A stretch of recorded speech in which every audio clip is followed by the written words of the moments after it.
Buenas tardes, bienvenidas, bienvenidos a la edición central de MBD Noticias. Miren qué bien acompañada estoy hoy. Pero Natalia, ¿cómo andás? Bueno, muchas gracias por el recibimiento. Buenas tardes para todas y para todos. Acá cubriendo a Martín, que ya está mundialista, está con el chip de Qatar 2022. Ya debe estar allá, ¿no? Ya está allá, sí, y seguramente en estas próximas horas ya lo vamos a ver a lo largo de toda la programación de TV Ciudad. Y bueno, mientras dure el Mundial, me vas a tener que soportar acá.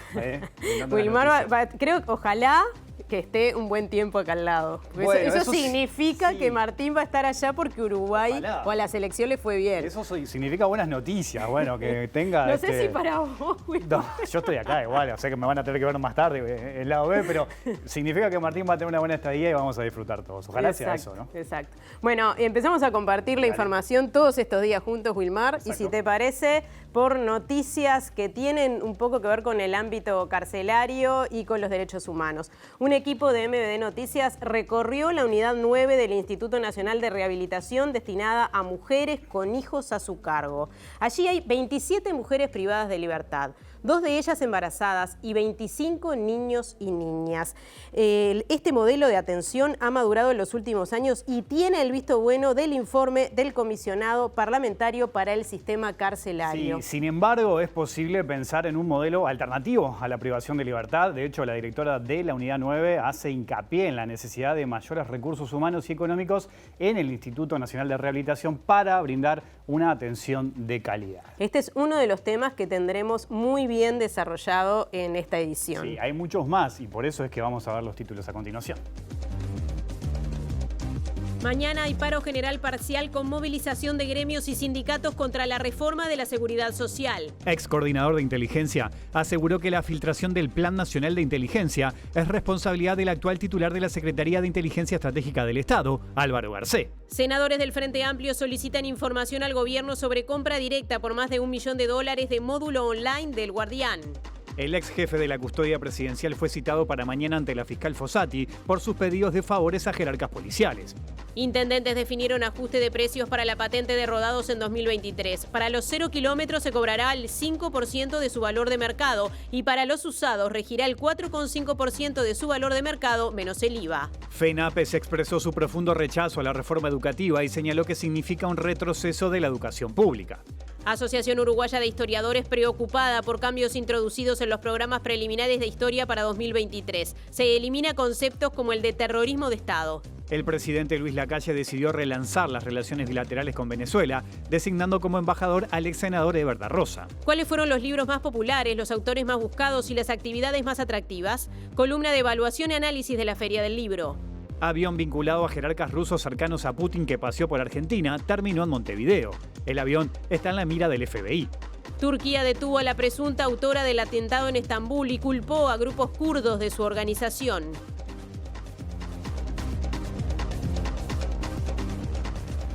Recuerden también que nos pueden seguir a través de Uniradio 107.7, la radio de la Universidad de la República, y también en uniradio.edu.uy. Ahora vamos con Natalia, que ya está en contacto con nuestros móviles de hoy.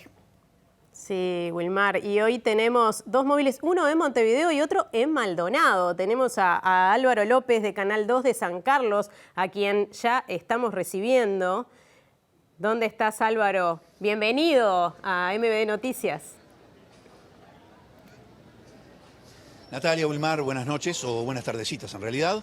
Así es, estamos ubicados en la sede central del Frente Amplio aquí en el departamento de Maldonado, porque va a sesionar la Mesa Nacional Política del Frente Amplio en este lugar, con figuras de la talla del expresidente de la República, José Mujica, que acaba de llegar hace instantes, también acompañado por la ex senadora Lucía Topolansky, entre otros dirigentes como el intendente del departamento de Canelones, Yamandú Orsi. Se realizó ya, o está en desarrollo, una conferencia de prensa. Posteriormente sesionará la Mesa Nacional y está previsto también un reconocimiento a la trayectoria del exintendente de Maldonado, Óscar de los Santos. En instantes vamos a tratar de procurar la palabra del presidente del Frente Amplio a nivel nacional, Fernando Pereira, que llegó hoy temprano aquí a Maldonado. Muchas gracias, Álvaro. Estaremos atentos entonces al desarrollo de este móvil. Y ahora sí, nos quedamos en Montevideo, en otro punto. Diego Martini, ¿dónde estás? ¿Qué está pasando ahí? Hola Natalia, la bienvenida para Wilmar. Nos encontramos acá en La Diaria, sobre la calle 33 en la Ciudad Vieja, donde se va a desarrollar uno de los eventos conocido como Día del Futuro, que se desarrolla desde 2011. En este caso, un conversatorio sobre crimen organizado y lavado de activos con los expositores que serán Jorge Díaz, ex fiscal de corte y ex juez de crimen organizado, abogado penalista, y el sociólogo Gabriel Tenenbaum, un especialista también en esta materia. Así que va a ser un conversatorio que comenzará en minutos. Vamos a tener la palabra de los dos expositores. Muy bien, gracias Diego. Y ahora vamos a conocer cuál será el tema de hoy de nuestra compañera Julieta Núñez Tomás. ¿Cómo anda, Julieta? Bienvenida. Muchas gracias, Wilmar. Bienvenida a ti también. Espero que compartamos muchos días, como decía Natalia al inicio. Les comento que hoy vamos a estar hablando de un tema que debería preocupar a todos y a todas las uruguayos y uruguayas, porque vamos a hablar del embarazo infantil, de los casos de abuso sexual que se dan en niñas menores de 15 años y que terminan en embarazos. Es un tema que preocupa muchísimo a la política pública y que lo alertan desde Amnistía Internacional. Vamos a estar compartiendo números vinculados al abuso sexual infantil, números vinculados al embarazo infantil y las perspectivas, como decíamos, desde Amnistía Internacional de qué se debe hacer frente a estas situaciones y cuáles son los instrumentos que tiene el Estado uruguayo para combatirlo y para prevenirlo. Así que en unos minutos nada más con todo esto. Bien, muy bien. En un ratito entonces vamos a desarrollar este tema importante. Hoy es el Día Mundial de la Diabetes y distintos especialistas se reunieron, por ejemplo, para llevar adelante en el Hospital de Clínicas una jornada de testeo. Vamos a escuchar qué fue lo que se dijo. La mayoría no sabe que la tiene y no presenta ningún síntoma, pero se puede presentar con exceso de sed, hambre, adelgazamiento. Los uruguayos tienen una ingesta de vegetales y de frutas la mitad o menor de lo que recomienda la OMS. Lo que pasa es que me dijeron que podía ser prediabética, entonces me están haciendo estudios y bueno, aproveché.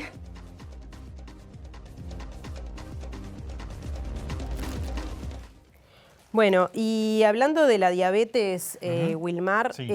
En este Día Mundial de la Diabetes, aprovechando esta fecha, el ministro Daniel Salinas anunció que se extiende hasta los 21 años la cobertura de la bomba de insulina. Se incorpora insulina de larga acción de 36 horas y desde enero de 2023 el sistema de monitoreo de glucosa Flash Freestyle libre para menores de 21 años. Bueno, es un dato importante, ¿no? De hecho, más adelante en Lado B te cuento y les cuento a la gente también, vamos a desarrollar este tema con dos invitados en esta jornada que lleva adelante distintas acciones. Es importante hablar de esto, así que bueno, hoy también lo tendremos dentro de un ratito. Una enfermedad crónica que afecta entre el 8 y 10% de la población y muchos que no están diagnosticados. Bueno, vamos de vuelta, salimos del estudio, recibimos nuevamente a Diego Martini para el desarrollo de su móvil. Diego, te vemos, te escuchamos.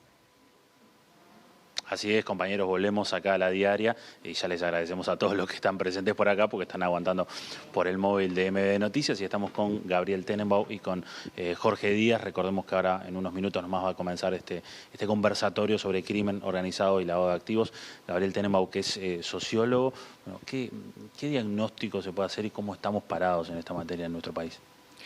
Bueno, es una pregunta muy difícil de contestar rápidamente, pero lo que sí te puedo decir es que estamos enfrentando algunos temas bastante singulares en los últimos años relacionados con una radicalización de la violencia asociada al mercado de las drogas ilegales. Y por otro lado, podemos decir que hay una vigilancia bastante endeble relacionada con el lavado de activos, el control y la persecución del lavado de dinero, que está muy asociada a los mercados ilícitos.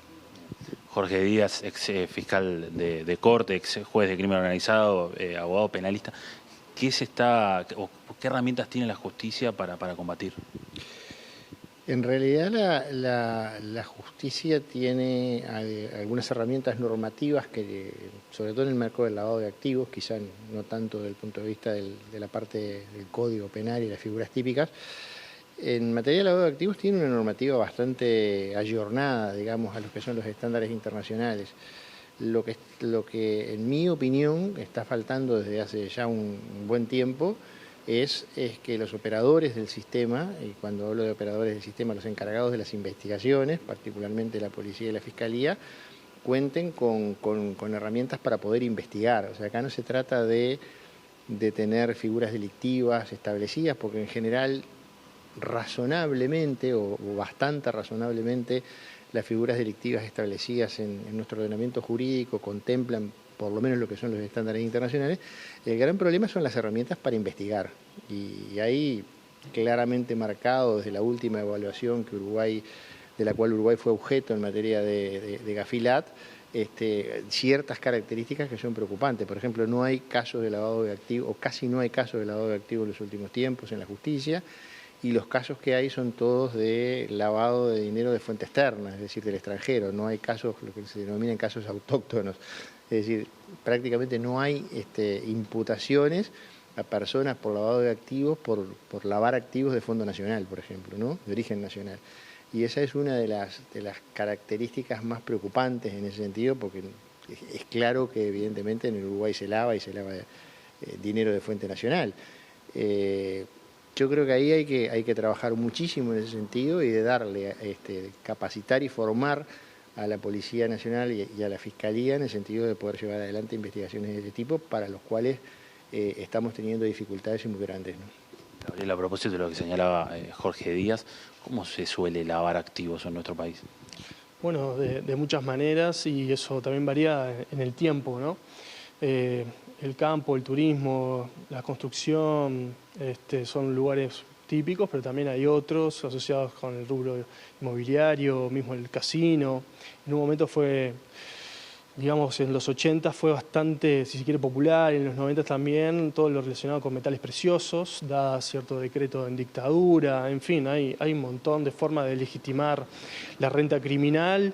Digamos que los protectores del capital conocen bien las estrategias para hacerlo, y siempre el Estado como que va un poco atrás en esa vigilancia. Un poco como decía Jorge, en el país ocurren hechos. El tema es que no hay una preparación, sobre todo a nivel institucional, para perseguirlos realmente. Por ejemplo, inteligencia financiera, ¿no?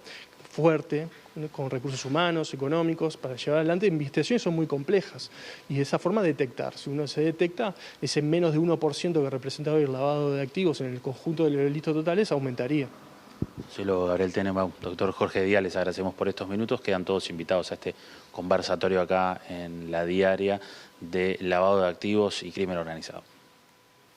Muy bien, gracias Diego. Volvemos a Maldonado. Vamos a contactarnos nuevamente con nuestro compañero Álvaro López, corresponsal de Canal 2 de San Carlos. Álvaro, te vemos y te escuchamos. Muchas gracias. Estamos junto a Fernando Pereira, presidente de la Mesa Política Nacional del Frente Amplio.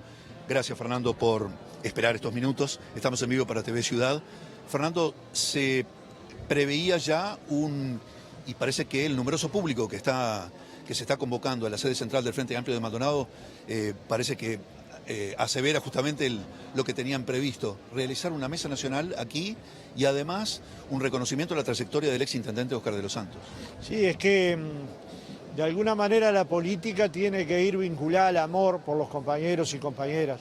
El Flaco de los Santos fue un gran intendente, pero además es un gran ser humano, valorado por los y las frente amplistas, que hizo una gran gestión transformadora y que fue perseguido por la intendencia actual de Maldonado, por el intendente Antía. Le inició 4 causas judiciales y las 4 fueron archivadas. El nombre de nuestro compañero quedó limpio, y ahora el Frente Amplio se propone hacerle el reconocimiento, pero además se propone volver a gobernar Maldonado para volver a transformarlo. Porque cuando ganó el Frente de Maldonado es que hubo universidad, es que hubo saneamiento, es que hubo obra en los barrios con más dificultades, y la gente está empezando a percibir nuevamente la necesidad de que el Frente Amplio gobierne no solo el Uruguay, sino que vuelva a gobernar el departamento de Maldonado, para volver a darle oportunidades a quienes viven en este departamento tan rico, donde algunos pasan muy bien y otros tienen enormes dificultades. Lo traslado a temas nacionales. ¿Creen que el doctor Álvaro Gacé debería renunciar por la filtración del informe de inteligencia, Fernando? Yo sobre renuncias no hablo, pero sobre cómo manejó el tema en la opinión pública, cómo dejó traslucir cosas que luego no sucedían, cómo hubo más de un informe presentado a la Fiscalía y al Parlamento, como mínimo le tendría que pedir perdón a la sociedad uruguaya. Y el presidente es quien decide las renuncias. No creo en un país donde todo el tiempo nos estemos pidiendo renuncias. Sí creo en un país donde si una persona se equivoca puede evaluar la posibilidad de irse él mismo, ¿no? Senadores del Frente Amplio están solicitando información al gobierno sobre una compra directa, esto es por más de $1 millón, del módulo de línea del Guardián. ¿Están enterados de esta situación? Bueno, estamos pidiendo información. En un país democrático y transparente como el nuestro, que tiene normativa para darle a la información a cualquier ciudadano, el Frente Amplio ha tenido que recurrir en varias oportunidades a la justicia para que nos den la información. Este es el caso del pasaporte Marcet, por ejemplo. Tuvimos que recurrir a la justicia para que la justicia obligue ahora al Ministerio del Interior y al Ministerio de Relaciones Exteriores a dar todos los expedientes al Frente Amplio para que se pueda trabajar con el conjunto de la información. Está claro que en el gobierno están pasando cosas que no han sido aclaradas. Una es el pasaporte Marcet, la otra es el caso Astesiano. ¿Hasta dónde llega un hilo de corrupción que estaba instalado en Torre Ejecutiva y que hasta ahora no ha tenido grandes avances en aclararse cómo eso podía funcionar en ese lugar sin que nadie lo captara? Y en tercer lugar, nos parece que toda la información que se pida tiene que ser brindada en el corto plazo. Y si hubo una compra directa de este volumen, es lógico que el Senado pida la información y es lógico que se le brinda rápidamente. Por último y por otro lado, ¿se consideran que 1.000 estudiantes de UTU se encuentran en emergencia sanitaria según el sindicato? ¿Están enterados de este tema? Mire, la situación es muy grave alimentaria. Solo el ministro Lema la ignora. El ministro Lema está en una cruzada contra las ollas, que fueron los que le salvaron la petiza al gobierno en el medio de la pandemia, alimentando por muchos momentos a más de 100.000 uruguayos y uruguayas que su única posibilidad de alimentarse era ir a una olla. Pero lo cierto es que en esa lógica de la pelea con la coordinadora de ollas popular y solidaria, se olvidan que hay déficit alimentario en una buena parte de la población y que el gobierno en el tercer año no ha dado soluciones. El ministro Lema era un buen diputado de la oposición y me parece que no entiende cuáles son las políticas sociales compensatorias que hay que aplicar para abatir un problema que en el Uruguay no puede existir. Un país que produce para 30 millones de personas no puede tener uruguayos pasando hambre o estudiantes de secundario o de la UTU pasando hambre o no teniendo todas las alimentaciones. Mucho menos puede haber ampliado la brecha de pobreza infantil en la franja de 0 a 6 años como se amplió o mantenido en las demás edades de niñez. Con lo cual, digamos que hay un fracaso de la política social, le guste a Lema o no. Lema se enoja y dice no presentan fundamentos, pero los fundamentos cualquier periodista los ve, es gente en situación de calle más que nunca, es un déficit alimentario importante, es falta de políticas compensatorias, son 78.000 nuevos pobres desde que empezó la pandemia que no han logrado salir, aunque el país creció económicamente, 3,5% un año y más de 5% otro año. Gracias por estos minutos. No, gracias a ustedes y bueno, ahora vamos a tener un gran acto en el que hablará Pepe Mujica y en el que trataremos de construir el imaginario del Frente volviendo a gobernar el departamento de Maldonado. Gracias, muy gentil. El presidente de la Mesa Política Nacional del Frente Amplio, Fernando Pereira, desde Maldonado. Muchas gracias, Álvaro, desde el este del país. Y cambiamos de tema. El gobierno adquirió nueva tecnología de interceptación de comunicaciones para el sistema Guardián por valor superior al $1 millón. Sí, este sistema permitirá nuevas interceptaciones y también aplicaciones de celulares. La compra fue definida como secreta por el Poder Ejecutivo y realizada a la empresa brasileña Digitro Tecnología. La nueva adquisición permite ampliar el número de usuarios que pueden realizar escuchas o recolección de información digital de 36 a 43 y agrega nuevas funcionalidades. Se incorpora también el Guardián Online. Es un sistema que recibe los paquetes de contenidos de los teléfonos objetivos proporcionados por Apple y o Google, extrae, transforma y carga los datos en la operación de Guardián. Estos datos se combinan con los de llamadas telefónicas intervenidas y con los identificadores de redes sociales y otros como los cambios de datos entre las apps instaladas en los teléfonos celulares y sus servidores. Guardián Online también permite la visualización de los históricos de navegación en Internet, búsquedas, registros de fotos, comparación, visitas registradas vía GPS, uso o instalación de aplicaciones, eventos registrados en el calendario y archivos almacenados. La compra incluyó la capacitación del director de la Unidad de Análisis Tecnológico, UNATEC, comisario mayor Hugo Darío Imas Charlín, en el mes de octubre en la sede de la empresa en la ciudad de Florianópolis, Brasil. Cambiamos de tema ahora. El ex coordinador de inteligencia, Augusto Gregori, dijo que la filtración de información del Plan Nacional de Inteligencia del Estado es absoluta responsabilidad del actual secretario de esa división, Álvaro Garcé. Gregori dijo al programa Nada que Perder de M24 que estos documentos deben tener trazabilidad y que es insólito que Garcé le pida a la Fiscalía que investigue sus omisiones. Lo insólito de esto es que el doctor Garcé, en teoría, por lo que uno sabe, hizo mal las cosas y le va a pedir a un fiscal que investigue el fiscal una cosa que él no hizo. Entonces, sinceramente, yo estoy entre azorado, asombrado y muy preocupado porque, no sé, esto es de una gravedad institucional muy complicada, porque involucra nada menos que a la cabeza del Poder Ejecutivo, porque el jefe del señor Garcé es nada menos que el presidente de la República, y salió públicamente a decir que si bien no se iba a saber nunca quién había hecho la filtración, él estaba seguro que era el Parlamento. Es un ataque al Parlamento como institución. Gregori afirmó que el documento filtrado es un punteo y no genera riesgos para la seguridad nacional, pero apuntó que dentro de la comunidad de inteligencia todo el mundo considera que esto es un disparate.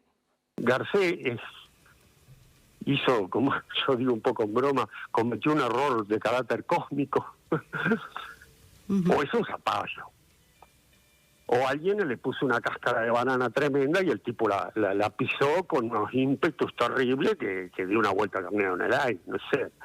Estoy siendo gráfico porque a esta altura es difícil de expresar el disparate que estamos viviendo con eufemismo. Empezábamos esta edición hoy contándoles que un equipo de MBD Noticias recorrió la unidad 9 del Instituto Nacional de Rehabilitación, donde están las mujeres con hijos a cargo. Exactamente, y la que recorrió esta unidad fue nuestra compañera Macarena Vico, que ya va a desarrollar este tema. Macarena, ¿cómo andás? Bienvenida.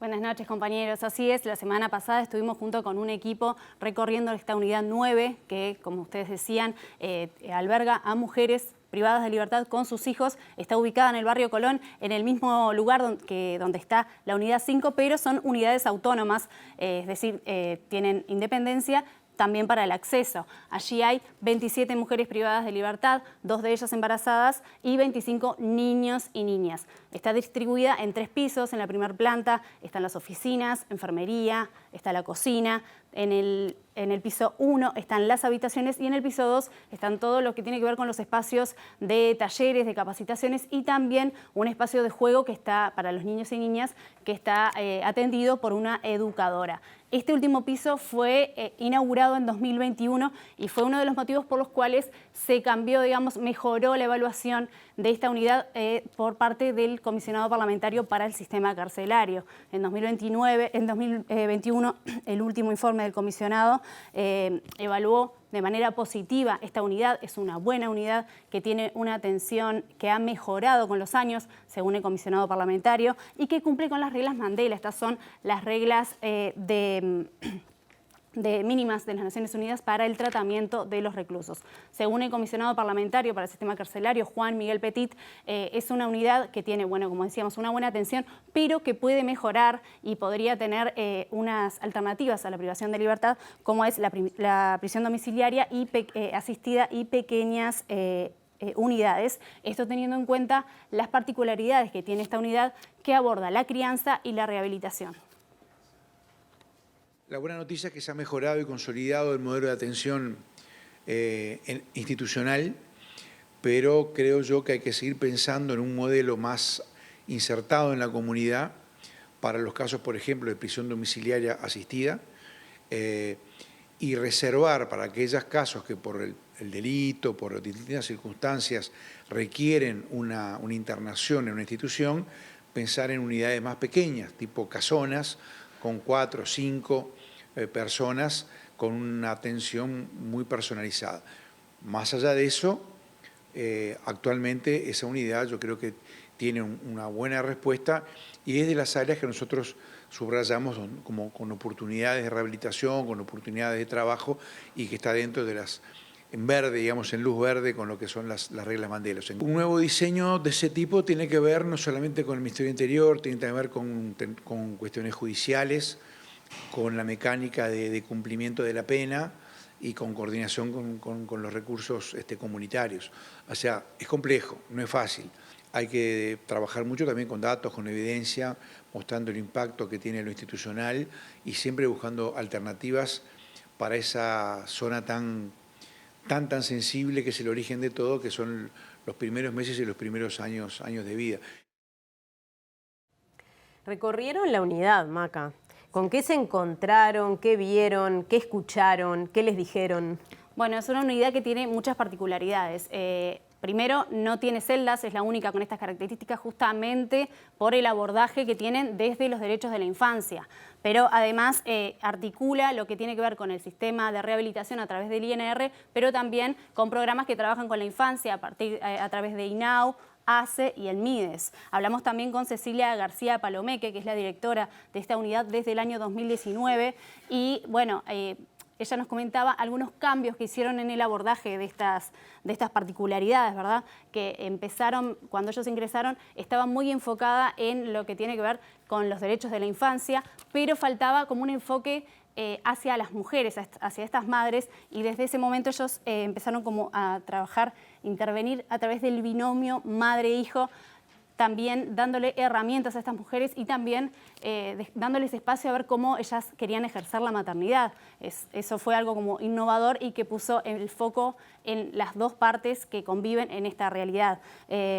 Como decíamos, es la única sin celdas, justamente para que, y algunos de los tiempos que organizan la vida allí en la unidad son los tiempos de los niños, tanto para las comidas como para las salidas. Ellos van 4 horas diarias a centros CAIF y nos comentaba la directora que hay mucho apoyo de la sociedad civil, tanto para los espacios que están allí, los juegos que hay en los parques, ahora lo vamos a ver en el siguiente tape para poder visualizar bien cómo está ese lugar, pero también nos comentaba que a pesar de tener mucho apoyo de la sociedad civil, faltan recursos humanos y económicos por parte del INR para brindar una atención de calidad.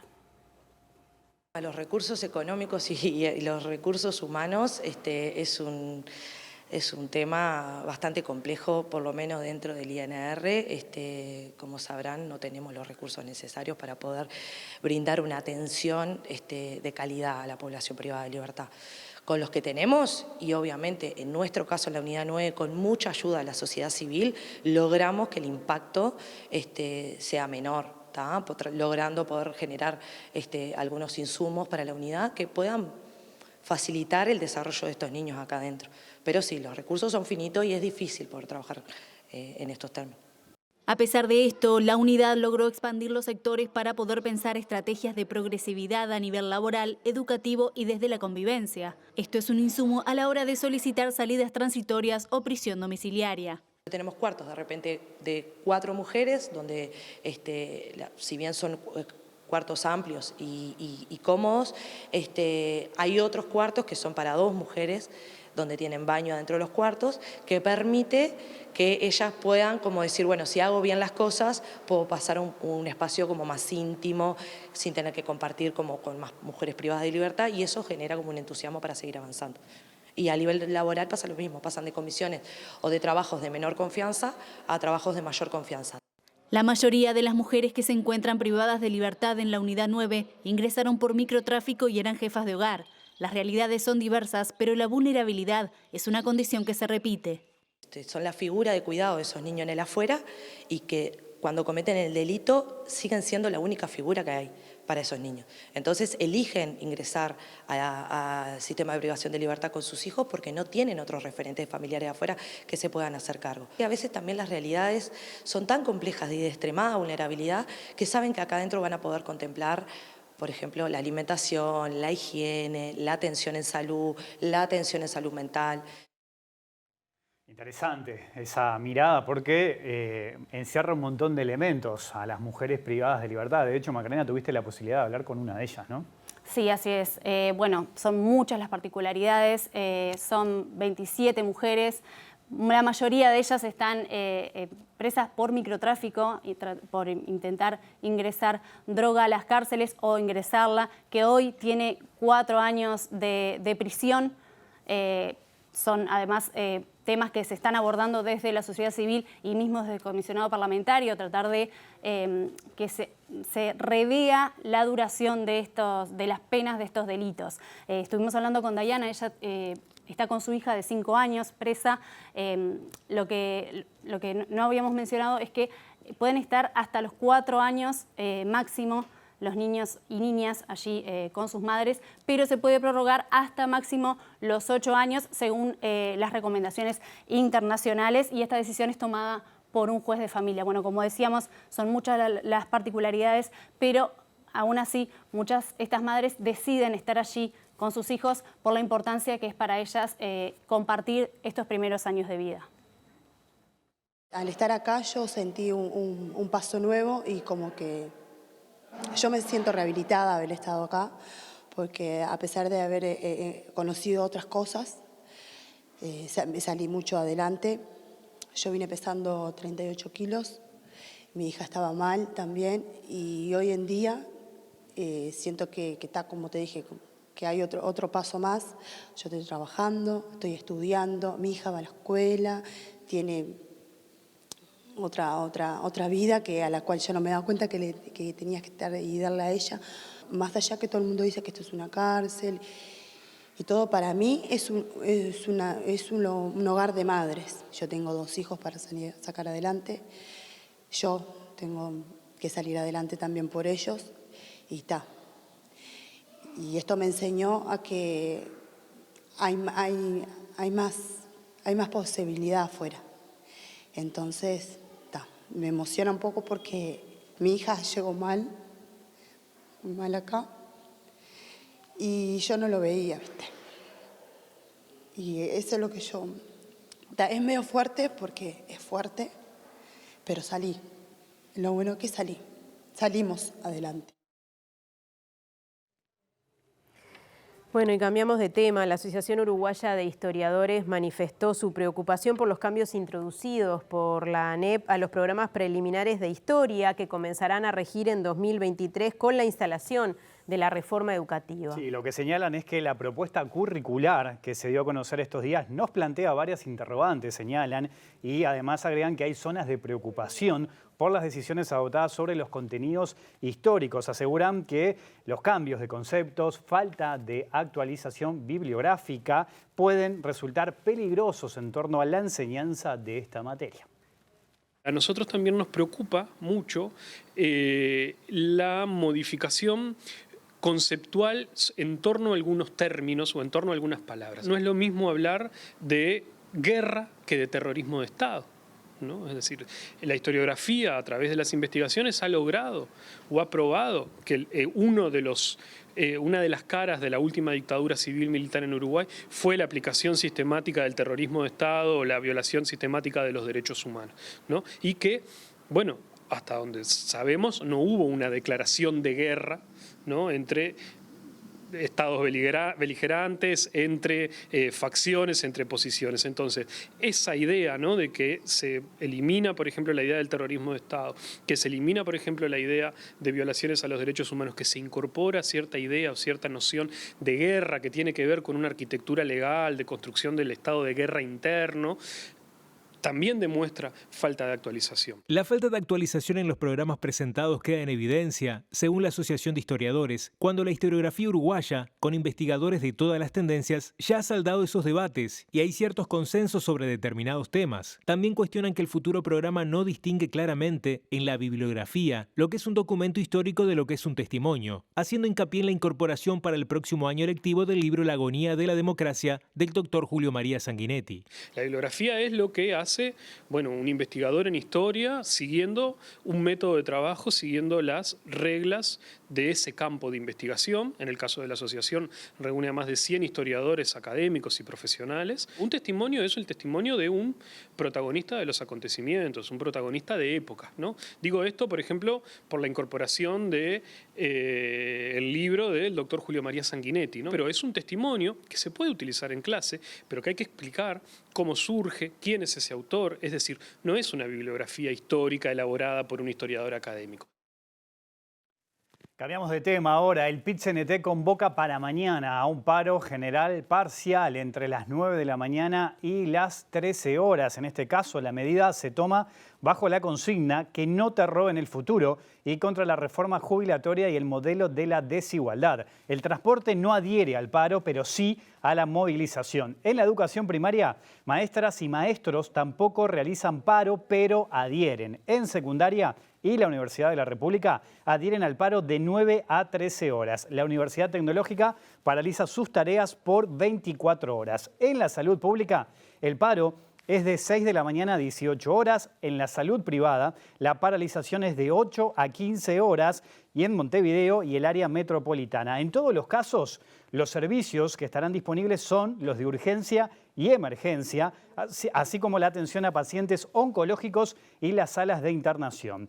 Las empresas públicas y la administración central paran sus actividades entre las 9 y las 13 horas. Los bancos no paran porque abren a la hora en que termina el paro. Mientras tanto, la industria también para sus actividades de 9 a 13 horas. La movilización convocada por el PIT-CNT parte a las 9:30 de la explanada de la universidad y recorrerá 18 de julio hasta el Palacio Legislativo.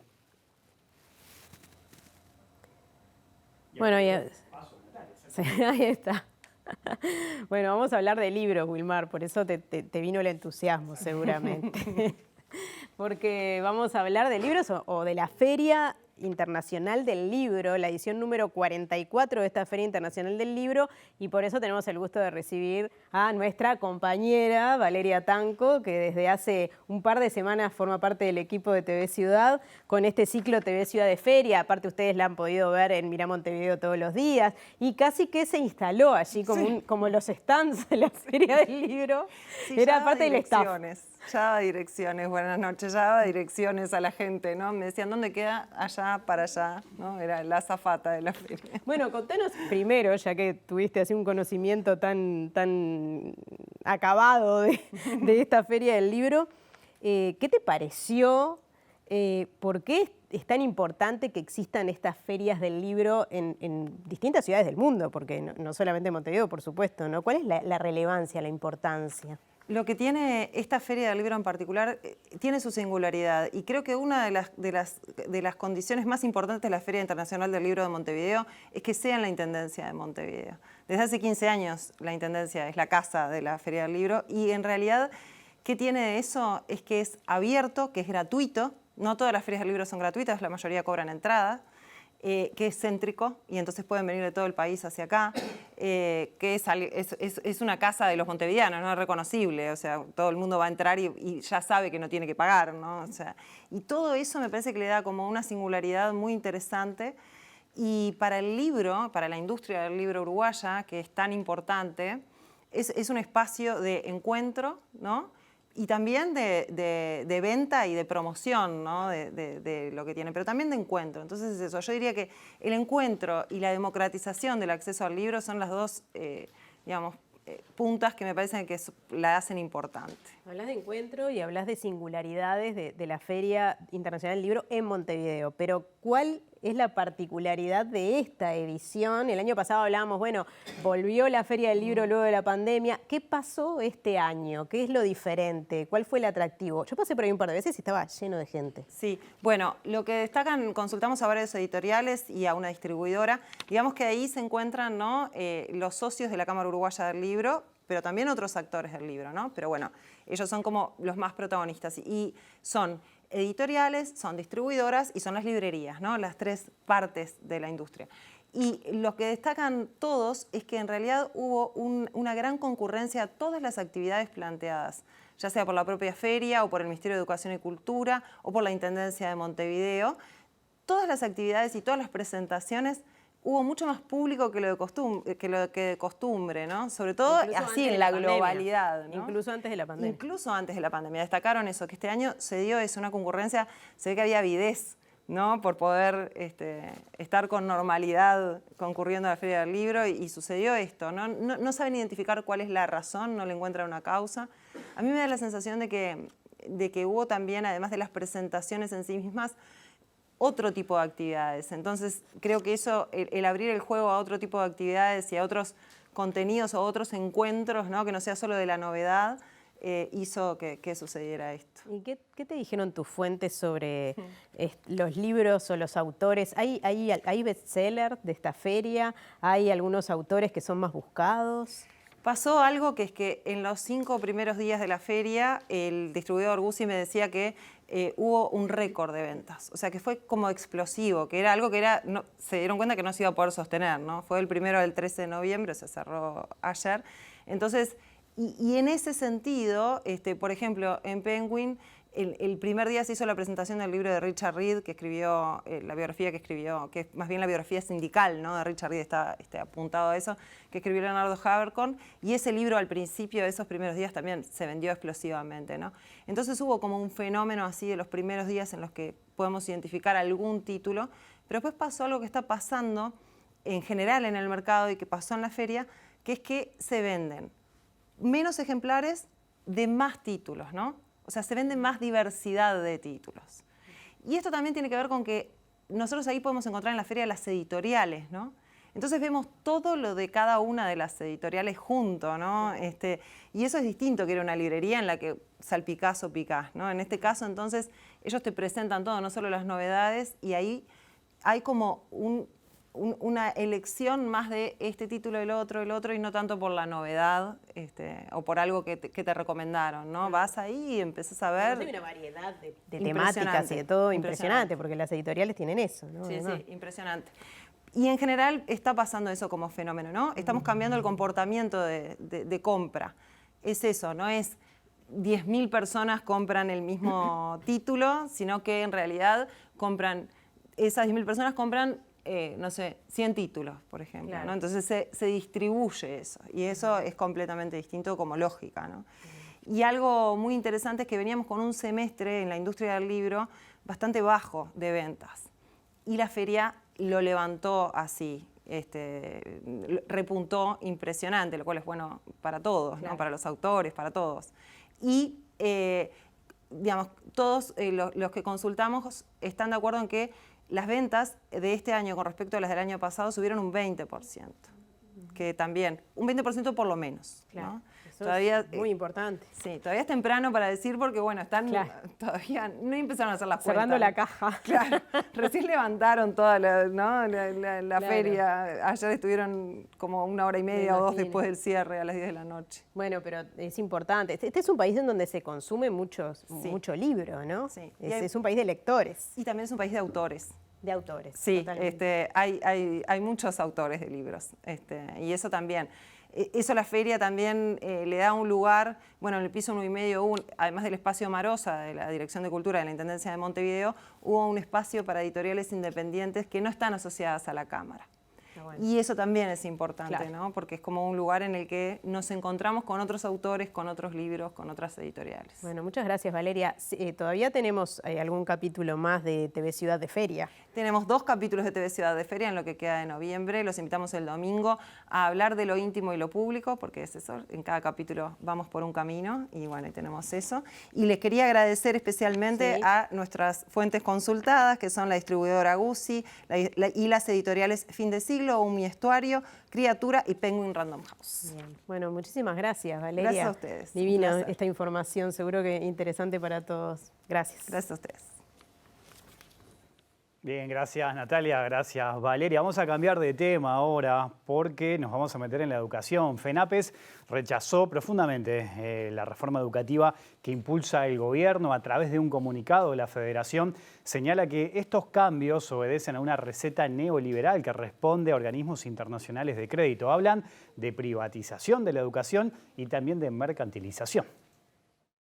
Luego de la negativa de secundaria de otorgar licencia sindical a los delegados de los gremios docentes para la participación en el Congreso de la Federación Nacional de Profesores de Enseñanza Secundaria y el posterior video emitido por el secretario general de FENAPES, Emiliano Mandacén, criticando la resolución que tomó Estado Público el pasado fin de semana, este mediodía el núcleo organizado de profesores de secundaria encabeza una reunión tripartita en el Ministerio de Trabajo. Esta instancia tiene como antecedente la reunión en el ámbito bipartito, suspendido por parte de secundaria el pasado 4 de octubre, finalmente celebrado el 11, que procedió el cónclave del 28 de octubre, que pasó al cuarto intermedio de esta jornada, en el que se discute el abordaje del nuevo plan antes de las asambleas técnico-docentes de la semana venidera, según detallaron fuentes gremiales a AMB de Noticias. Bueno, les contamos ahora, cambiando totalmente de tema, que el presidente Luis Lacalle Pou decidió relanzar las relaciones bilaterales con Venezuela, designando como embajador al ex senador Eber da Rosa. Sí, exactamente. En este caso también siguiendo la línea marcada por los Estados Unidos de volver a reconocer a Nicolás Maduro como presidente de este país.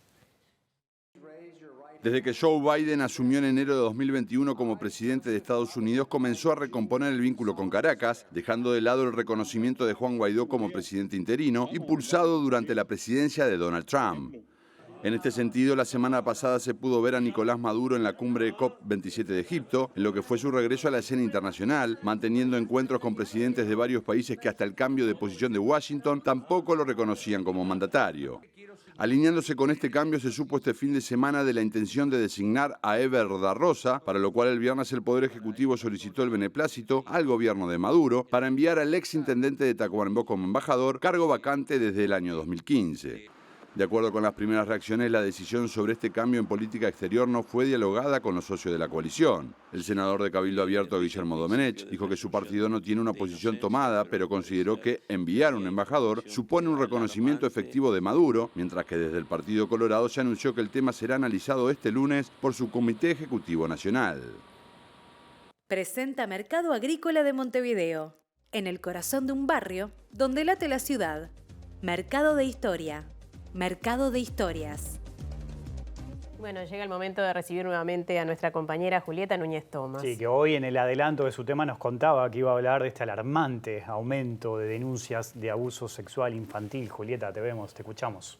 Muchas gracias, compañeros. Así es, vamos a hablar de este tema que desde todos los lugares institucionales y públicos se tiene como un problema de muchísima preocupación para nuestro país. Esto, cuando hablamos de abuso sexual, cuando hablamos de embarazo infantil, estamos hablando de algo que debe ocupar a todas las instituciones públicas de nuestro país. Este es un tema de agenda social, de agenda pública, no es un tema que únicamente involucra a las personas que están intervenidas en este abuso sexual, como puede suceder en otros casos en los que es mejor, o que las víctimas prefieren dejarlo en la esfera de lo privado. Esto es algo que hay que trabajar muchísimo, de lo que hay que hablar un montón y que es necesario que desde todos los actores institucionales se los tenga presente para seguir trabajando. Como decíamos, Amnistía Internacional en Uruguay alertó sobre el aumento de las denuncias que, si bien puede llegar a tener que ver con que haya una mayor captación, una mayor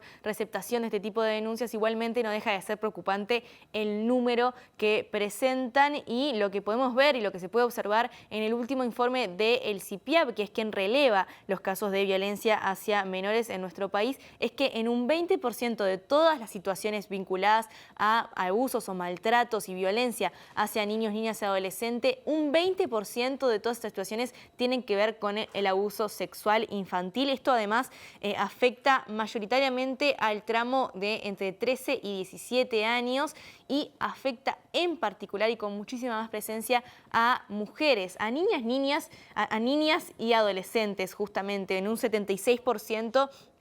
Quienes reciben este tipo de violencia, en particular el abuso sexual, son niñas y adolescentes. ¿Y qué pasa cuando este abuso termina en embarazo? Bueno, esto es lo que preocupa muy especialmente a Amnistía Internacional en Uruguay y por lo que vienen trabajando hace ya bastantes años en un monitoreo que lo que hace es relevar el embarazo de niñas menores de 15 años en Uruguay, porque lo que ellas manifiestan, además de que hay una diferencia allí en el criterio entre niñas y adolescentes, hay muchísima diferencia entre lo que sucede en un embarazo de una niña de 12 o 13 años con lo que puede suceder en un embarazo en términos de salud mental, en términos de salud física, pero en muchos otros aspectos también en un adolescente de 16 o 17 años. Así que estas cuestiones preocupan especialmente y vamos a pasar a compartir algunos datos que publicaron en su último monitoreo, un monitoreo que vienen haciendo desde 2016. Vamos a ver aquí en pantalla qué es lo que relevaron del último año. Relevaron 108 situaciones de embarazo infantil en el sistema de salud. Estamos hablando de niñas menores de 15 años. Esta es un número que se mantiene estable, si bien la tendencia a la larga, si vemos en los últimos 10 años, por ejemplo, viene a la baja, en los últimos 2 años se mantuvo estable y esto preocupa bastante a Amnistía Internacional. También vamos a ver la diferencia de esos 108, cuántos derivaron en nacimientos. 50 de estos 108 derivaron en nacimientos. Hay que entender que sea que derive en un nacimiento o en una interrupción voluntaria del embarazo, igualmente es un tema a atender y es un tema muy preocupante en cualquiera de las dos situaciones. La afectación en términos de salud es igual y lo que ellos mencionaban es que cuando estamos hablando de embarazo infantil, en este caso no se puede mirar la cifra únicamente de nacimientos, porque lo que ha pasado en nuestro país es que más niñas tuvieron acceso a la interrupción voluntaria del embarazo, entonces el número de nacimientos bajó, pero el número de embarazos y de situaciones de riesgo no bajó, se mantuvo igual. Y ahora vamos a ver la diferencia entre los lugares donde ocurren estos embarazos. Miren, es bastante importante la diferencia si tenemos en cuenta, bueno, cómo está dividida la población en nuestro país. Fíjense que el 66% de estas situaciones de embarazo se dieron en el interior del país y el 34% en Montevideo. Esto quiere decir que la situación de desprotección hacia los derechos de las niñas en el interior de nuestro país es muchísimo más grave. Ahora vamos a escuchar a Lucía Pérez, que es directora de Amnistía Internacional en Uruguay, explicando cuáles son las preguntas que hay que hacerse y cómo se debe manejar la población y las instituciones frente a casos de embarazo infantil. Ante la sospecha o en el caso de la constatación de un embarazo en menores de 15 años, siempre hay que hacerse la pregunta de qué es lo que hay detrás de eso, ¿no? Por eso decimos siempre que es como la punta del iceberg, o en el informe que realizamos el año pasado, esto es una situación que nosotros venimos monitoreando desde 2016, planteamos que hay que unir las piezas, ¿no? Hay que empezar a mirar todo el conjunto del problema. El embarazo en sí es un hecho obstétrico que puede, sabemos, devenir en el nacimiento o en una interrupción voluntaria. Pero digamos, ya el hecho mismo, ¿no? O hacerse la pregunta, aunque el embarazo no se constate, ante la posibilidad de un embarazo en una menor de 15 años, hay que hacerse varias preguntas de qué es lo que está pasando allí. Sabemos que además en la mayoría de estas situaciones hay de embarazo, hay detrás casos de abuso sexual y episodios de violencia sexual que no son aislados, ¿no? Que no son episódicos, sino que son sistemáticos, con todo lo que eso implica y el impacto que se tiene en la vida de cualquier persona y más de una niña. Ahora, Julieta, ¿y desde las instituciones qué se debe hacer en estas situaciones? Esa fue una de las cuestiones que le consultamos a Lucía Pérez y ella dijo que hay varios lugares de los que se tiene que intervenir. Uno de ellos es la educación. Es un ámbito fundamental para la intervención y allí habló de la importancia de la educación sexual integral, el ESI, del que tanto se discute y que se discute muchísimo además a nivel incluso parlamentario sobre si se debe implementar o no en las escuelas. Bueno, ella dice que un ESI fuerte, un ESI completo en la educación puede ayudar a prevenir situaciones de embarazo infantil porque niñas y adolescentes pueden identificar más concretamente cuáles son las situaciones de peligro frente a esto, pueden identificar cuándo están sufriendo violencia sexual, cuándo hay un abuso sexual que se puede dar por varias causas. Ella nos mencionaba que no siempre que haya un progenitor presente significa que no hay un caso de abuso sexual. Esto se puede dar incluso cuando hay una relación que las niñas puedan identificar como una pareja o una pareja estable. Entonces es importante la ESI para poder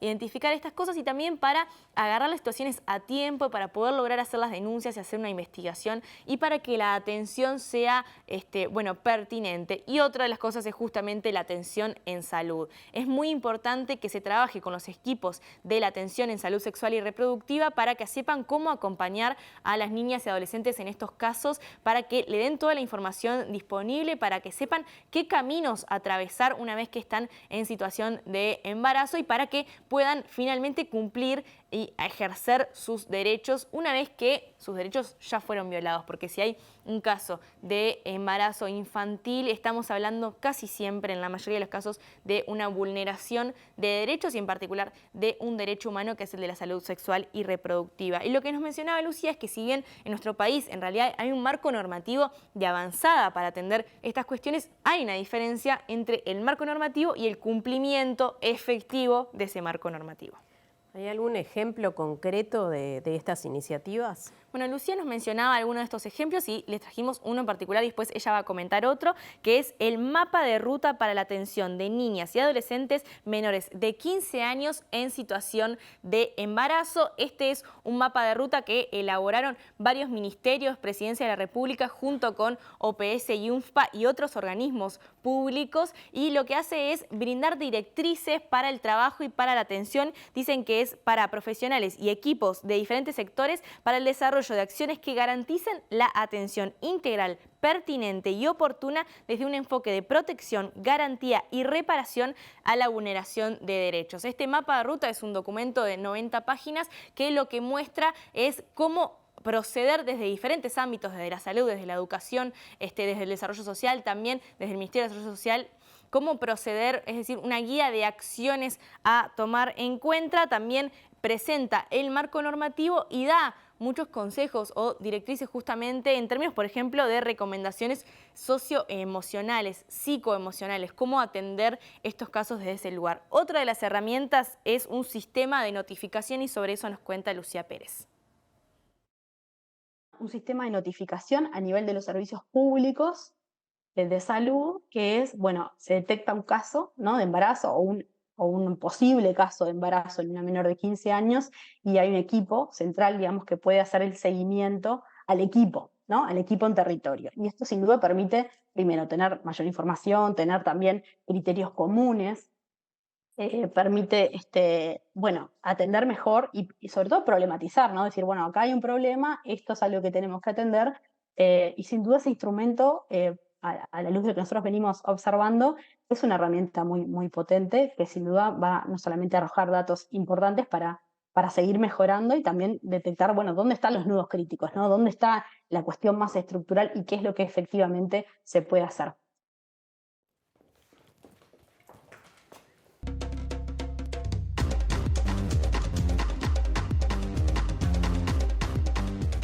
Segundo bloque en MD Noticias. Exactamente, vamos a hablar del Mundial de Qatar. Estamos a 6 días nada más de que empiece este campeonato. Te cuento y le cuento a la gente que a las 10 de la noche hoy en Línea de 3 vamos a hablar mucho del Mundial. Vamos a analizar este campeonato y las chances de Uruguay también, pero les adelanto que la selección ya está entrenando, hoy volvió a entrenar en Abu Dhabi, el viernes tendrá libre y después el sábado sí estará viajando a Qatar para, hacer frente a este campeonato, ojalá con buenos resultados, ¿no? El debut de la Celeste va a ser el jueves 24 de noviembre a las 10 de la mañana contra Corea.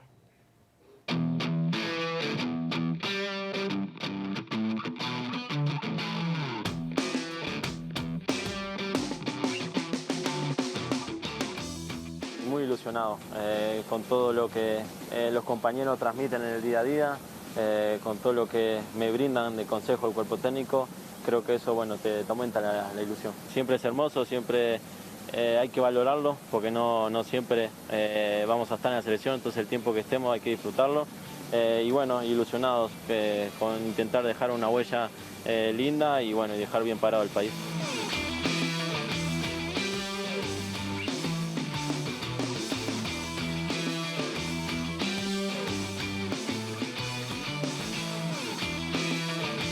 Presentó Mercado Agrícola de Montevideo, en el corazón de un barrio donde late la ciudad. Mercado de Historia, Mercado de Historias. salir un poco de la capital, así que Sí. nos vamos de nuevo de Montevideo. Exactamente, porque se realizó la 9ª edición del Abrazo del Solís con récord de público.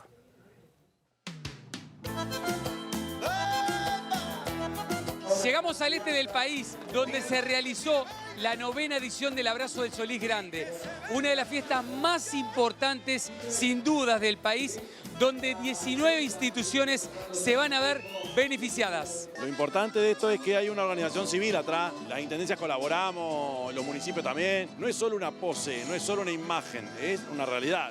La gente que hace esto es de toda la zona y eso es bueno. Esto es un beneficio para seguir manteniendo el parque y la plata restante va toda para las 19 instituciones de la zona. Sí, muchísima gente. Trabaja más de 60, 70 personas en la parte de que nosotros le llamamos la boletería. Fue un éxito total. Estoy seguro que viernes como el que tuvimos el primer día va a ser imposible. Era una multitud de gente. El camping explotó. No solo lo concurren gente el día del evento. Hoy ya es un polo turístico que está durante todo el verano, los fines de semana lindos, con mucha gente. Empezamos mucho tiempo antes, por supuesto, a trabajar, porque esto lleva una preparación importante. El reencuentro, porque esto es como un reencuentro después del 2019, que fue la última edición que realizamos. Y bueno, la verdad que ha sido un éxito. Sí, la 9ª edición, después de todo lo que pasamos con la pandemia, todo lo demás, pudimos volver a abrazarnos con un récord impresionante de público.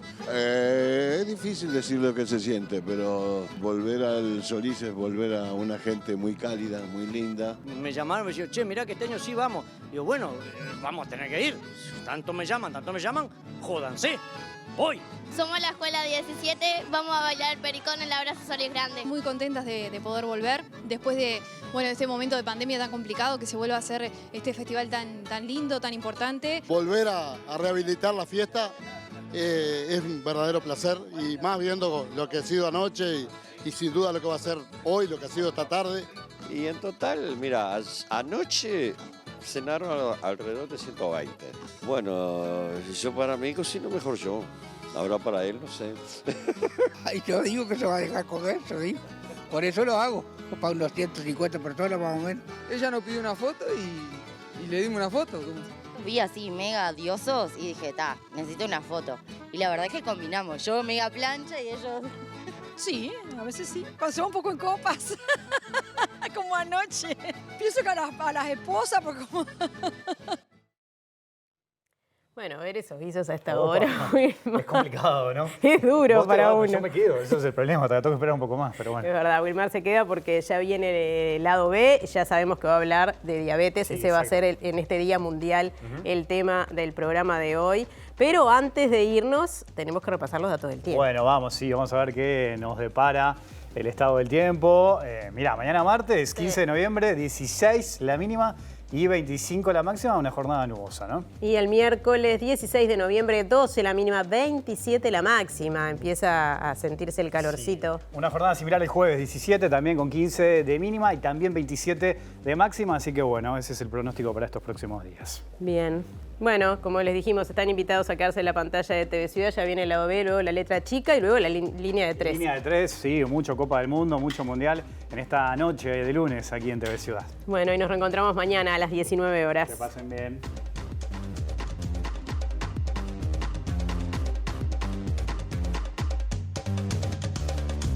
Mañana hay paro general parcial con movilización de gremios y sindicatos contra la reforma de la seguridad social. Ex coordinador de inteligencia aseguró que la filtración del Plan Nacional de Inteligencia es responsabilidad del actual titular de la Secretaría de Inteligencia Estratégica del Estado, Álvaro Garcé. Senadores del Frente Amplio solicitan información al gobierno sobre compra directa por más de $1 millón de módulo online del Guardián. El ex jefe de la custodia presidencial fue citado para mañana ante la fiscal Fossati por sus pedidos de favores a jerarcas policiales. Intendentes definieron ajuste de precios para la patente de rodados en 2023. Para los 0 kilómetros se cobrará el 5% de su valor de mercado y para los usados regirá el 4,5% de su valor de mercado menos el IVA. FENAPES expresó su profundo rechazo a la reforma educativa y señaló que significa un retroceso de la educación pública. Asociación Uruguaya de Historiadores preocupada por cambios introducidos en los programas preliminares de historia para 2023. Se elimina conceptos como el de terrorismo de Estado. El presidente Luis Lacalle decidió relanzar las relaciones bilaterales con Venezuela, designando como embajador al ex senador Eber da Rosa. ¿Cuáles fueron los libros más populares, los autores más buscados y las actividades más atractivas? Columna de evaluación y análisis de la Feria del Libro. Avión vinculado a jerarcas rusos cercanos a Putin que paseó por Argentina terminó en Montevideo. El avión está en la mira del FBI. Turquía detuvo a la presunta autora del atentado en Estambul y culpó a grupos kurdos de su organización.